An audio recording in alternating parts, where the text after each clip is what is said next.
আর নতুন স্বপ্ন দেখে আবার কারো কাটে স্বপ্নগুলো ভেঙে যাওয়ার যন্ত্রণায়। ভালোবাসাটা কি অদ্ভুত, তাই না?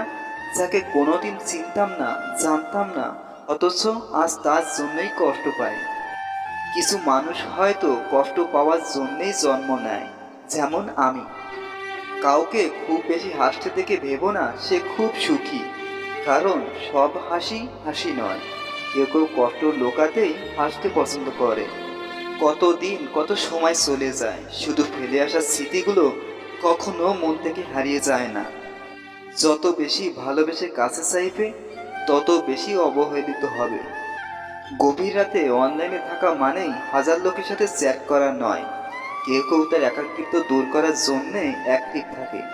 জীবনে অনেক কিছু পেয়েছি, পাইনি শুধু সেটাই যাকে আমি ভালোবেসে চেয়েছি। অভিমান ফুরায়, যোগাযোগ ফুরায়, বাড়ি কাটে।